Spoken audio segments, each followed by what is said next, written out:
Subba sir ಇಲ್ಲೇ ನಿಲ್ಲಿಸಿ ಯಜಮಾನರು ಯಾರು ಒಳಗೆ ಬಿಡಬೇಡ ಅಂತ ಹೇಳಿದ್ದಾರೆ.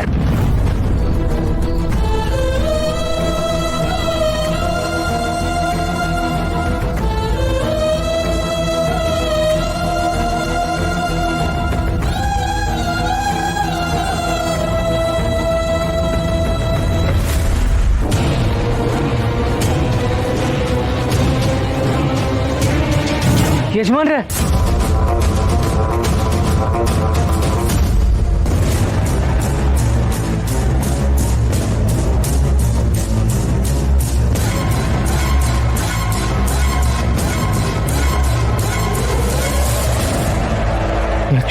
ಮುಚ್ಚು ಬಾಯ್.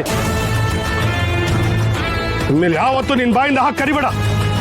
ನೀನ್ ನನ್ನ ಪಾಲ್ಗೆ ಮೊದಲ ಮಂಟಪದಲ್ಲೇ ಸತ್ತೋದೆ. ನಾನು ರಾಜಕೀಯದಲ್ಲಿರೋ ಯಾರನ್ನು ಅಷ್ಟು ಸುಲಭವಾಗಿ ನಂಬಲ್ಲ. ಆದ್ರೆ ನಿನ್ನ ನಂಬದೆ. ಯಾಕೆಂದ್ರೆ ನೀನು ನನ್ನ ಹೃದಯಕ್ಕೆ ಹತ್ತಿರವಾಗಿರೋನು ಅಂತ. ನಿನ್ನ ಮಗನಿಗಿನ್ನ ಹೆಚ್ಚಾಗಿ ನೋಡ್ಕೊಂಡಲ್ಲ.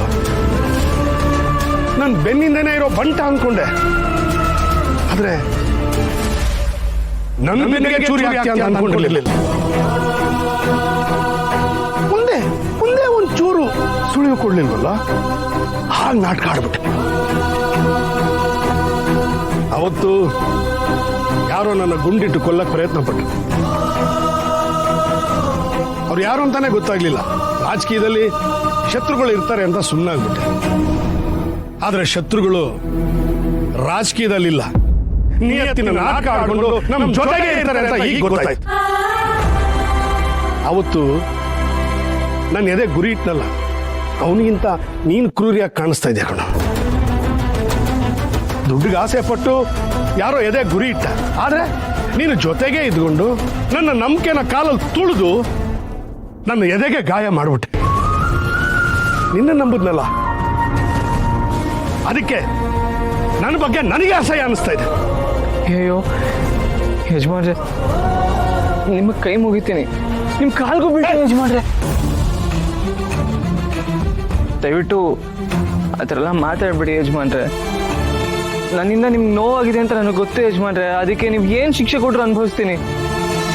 ನಂಬಿಕೆ ದ್ರೋಹಿ ಅನ್ನೋ ಪಟ್ಟ ಮಾತ್ರ ಕಟ್ಬೇಡಿ ಯಜಮಾನ್ರೆ. ನಿಮ್ಮ ಎಲ್ಲ ಆ ಥರ ಅನ್ಸ್ಕೊಂಡ್ರೆ ನಾನು ಬದುಕಿದ್ರು ಸತ್ತಂಗೆ ಯಜಮಾನ್ರೆ. ಯಜಮಾನ್ರೆ, ನನಗೆ ನಿಮ್ಮ ಮನೆ ಸೇವೆ, ನಿಮ್ಮ ಸೇವೆ ಇದು ಬಿಟ್ಟು ಇನ್ನೇನಿದೆ ಯಜಮಾನ್ರೆ? ಇದನ್ನ ಮಾಡಿದ್ರೆ ನನ್ನ ಜೀವನನೇ ವ್ಯರ್ಥ ಯಜಮಾನ್ರೆ. ದಯವಿಟ್ಟು ನನ್ನ ಮಾತು